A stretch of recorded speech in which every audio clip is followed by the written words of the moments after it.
back to this chart. We got 16 full years of the Bitcoin system under our belt, and we have pricing data from May 22nd, 2010 under our belt. I'm archiving this though. I'm not going to show it this way in the future. I'm going to do another video on this, by the way. It'll release probably on Monday. This looks nice, and it's, you know, nice smooth curve, but the issue that I had with this curve, if you want to try to imagine what Bitcoin's adoption could look like in the future, according to this power curve, which is very strong at 96% R squared, was 2021's boom did not get too close to the top lines, okay, the 97.5 percentile regression. You can see that during the early days, looks quite well as far as like if the market was too hot or if adoption was too high. 2017 as well hit it perfectly. But 2021 was lower. Now, for a while, I was just thinking that's okay. It is what it is. We'll see what happens next time. And indeed, there's nothing incorrect about this chart, okay? What I've been showing here, it's just been, but what I'm showing here, just so you understand, is look in the tooltip, you see these multiples. So this, the 2.5 percentile, which is the lowest band, okay? This red band down there. You see it says 2.5 percentile, it says 0.4x, 0.4x.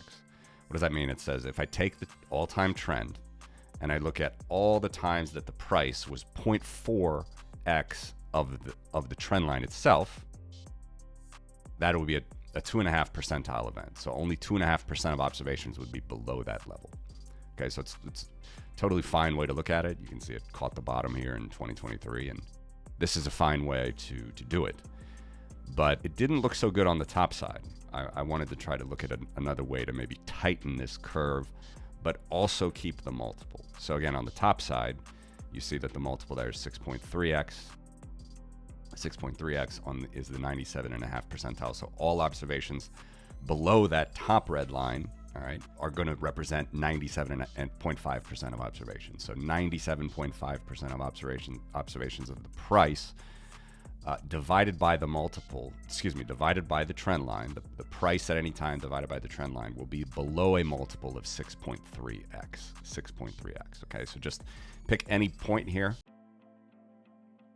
Whatever the red line tells you, 33,150 here, October 2018. If you divide that number by 6.3, you will get the trend line, 5,230. So it creates a nice smooth trend line, and it's fine. But like I said, 2021 doesn't look as great. So I'm not feeling as good about that. I think it's, again, past performance doesn't equal future results. Nobody knows. This is about adoption. It's about people finding out more about Bitcoin. It could indeed go back to this. I have no idea. Nobody knows the future. Nobody knows what's going to happen 3 weeks, 3 months from now in Bitcoin price. But statistically, using applied statistics, this is an interesting chart, right? So this is what I've been showing.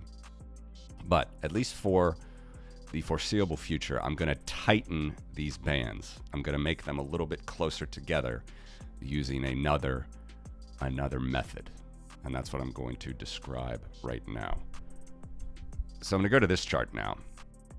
This is how I'm going to look at it in the future. I'm going to build it out for you. I have the same regression. This nothing changed here. The regression is the same. It's a power curve. You're using coefficients. You're using all the pricing data in the past to build this nice smooth black line. Okay, and it's very simply the price over time. And time is not measured in dates. I'm just showing this dates for convenience. It's actually measured in days. Days from January 3rd, 2009. So we're on something like the 5,600th day or something. Not actually. I can show you in a second. Don't have that number on the top of my head. We're over 5,500 days from January 3rd, 2009. So as you go up one day or back one day, if you figure out the coefficients, you can build out this power formula and this power curve. So that's the point. Yeah. So Stuart's asking a question about how different models show different projections about this. Going back to my point here that I just talked about with my archived model. I'm going to try to explain that a little bit more right now and just show you where I'm looking at it and how this is going to go in the future, at least for me. So here we have the model. And as I said, you need to normalize this things to build these percentiles, right? Let's go back to the archive model. To build these bands below or above, you need to find you need to normalize what you're seeing. And for me, it's always convenient to look at a multiple. So like I said, 6.3x on the upside, 0.4x on the downside. It's like very extreme ranges. That's how I built the multiple. But with this old analysis, again, we're on the archived version, the old analysis, which I've done basically for the past 2 years on YouTube and other places, it's looking into the past with the current trend. Okay, it's looking into the past with the all-time trend. So what happens is, in the past here, this black line, all right, back in 2011, is actually, it didn't exist. Okay, back in 2011, the line was steeper. As you can imagine, just look at the green price growing quickly. The Slashdot article was right here in July 2010. A lot of coders got involved. The price went up 10x, basically from a cent to 10 cents, so on and so forth. We got all the way to $30 in July 2011. So the price was growing extremely quickly here. It wasn't growing according to this black line or the red lines, okay? So what so even though I've drawn this nice smooth curve, I'm kind of distorting this multiple, all right, that's 6.3x, because if you just, let's just do raw math here. Let's go to 30, it's actually easier. There it is. All right, if we go to June 2011. If you take the price at the time, which is 30, okay, and divide it by that power regression, the black line, the trend line, which is 2, that's a multiple of 15x, okay? But again, that black line didn't exist at the time in 2011. So you're getting a multiple of 15x, which is a huge multiple, and that's going to go into that calculation of that 97.5 percentile of 6.3x, which is our sort of upper bound in this analysis. So 97.5% of the observations below 6.3x, 15x in the example I just gave you is above that. But again, this trend line just didn't exist back in the day. It's settled out to be this trend line over the last 15, 16 years of Bitcoin's pricing history, but it didn't exist then. So again, I always knew that. I like multiples, so I was using it, but I'm not happy with the way that it didn't catch this top in 2021. So I'm gonna narrow it down. So I go to the new multiple, the new analysis, I should say here. Now let's look at how this trend line would have looked at any time over the life of Bitcoin, and that I'm gonna put on as a dotted black line here. Okay, so this looks different. This doesn't look like a smooth black line here. What I'm showing here, I'm gonna even take off the bar. What I'm showing here is it's almost like the tangent of all the trend lines. Okay, I could draw 5,000 trend lines that are smooth, but what I'm showing you is as the price rises, as adoption occurs with Bitcoin, this changes. Okay, it's not an average. It looks kind of like a moving average or something. That's not what it is. It's an evolution of the trend. And so what you see here is, obviously, if you just look at the slope, the slant of how this, this moves from a penny to 10 cents to $30 for Bitcoin, you can see that this dotted black line moves very quickly compared to later, where it's just not moving as quick. Okay, so thanks guys for the comments. Happy New Year. I'm glad to be doing this first live show here with you. Really appreciate you guys joining. Okay, so you can see that at the time in 2011, 2013, this what you're seeing here is basically the tangent of like 5,000 different trend lines, just moving very fast here, very, very fast. Okay, so if I put the full trend line with all the data, we're moving faster than all time. But of course, nobody knew what all time would be. Again, I'm defining all time as up till today. Back in 2011, no one knew, just figuring it out. So the point is, when we want to normalize the data, and when I say normalize, I want to find that multiple of where the price could be at this time. Let's just zoom in, make it easier on ourselves. Let's go back to that $30 example now. I think it's June 11th. Why can't I catch it? There we go. All right, so we're on June 11th, 2011, the same $30 example I just used. The all-time with 100 denoted there, the power trend line, it's still $2 at this time.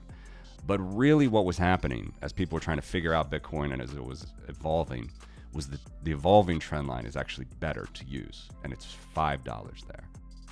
And so that creates a discrepancy in the multiple analysis. So as I said, the old way that I was using was assuming 15x here for just 1 day's worth of data, one multiple, 15x.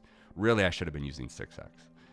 At least that's the method. Again, either method is correct, but it's a matter of perspective, which lens you're using, how you're going to do this. So that's the point. Where here I was using higher multiples because, again, look at that. Look at how high that price is over the black line. Now, what I'm about to draw for you is using a lower multiple because I'm going over the dotted line. And as we can see here, this dotted line is very interesting. Indeed, 2011, 2013, it's rising faster than the all-time trend. But what's happening is, as we add more and more data, people adopt Bitcoin more and more, we figure out what's happening. This dotted line will turn into the all-time line. And if I just wanted to prove that to you, I can, no matter what, it still rises up again a little bit here, although the delta is less than 2011, rises up again in 2011, falls back down as the price falls lower. And as we slowly get to today, today it should work. Yep. January 3rd, 2025, you can see that they match. So the evolving trend line in this example, and trend line might not be the best word, but I don't know, it's the evolving, it's a one-time trend on every day that just evolves. I'm using the word evolving trend line. As it gets to today, it will match the price. So 88,851 is the all-time trend line. But really, if we want to sort of standardize the past, it's better to look at the price divided by the evolving instead of the all-time. And I was using the all-time before. Okay, so having said that, let's take away the all-time, and it's going to look more lumpy now. And I haven't necessarily figured out a way to do this better, but I just want to show it this way. Now I'm going to show these percentiles, but not in a smooth way as I did in the old way. As I'm going to show now on my website and just moving forward, I'm going to show them in kind of a lumpy way as the trend line moves. So here we're going to show the 1 sigma, which is basically anything but between these blue lines is going to happen 2/3 of the time, and then 2 sigma, which is 95% of the time. So here now we have, forget what's happening in the future, we'll get there, but in the past, we have this sort of evolving, it looks like an average. It's not an average. This is just as the trend moves, where is the price over or under where the tangent of the trend line is set, each point, each day of where a new trend line is set. And that's what this looks like.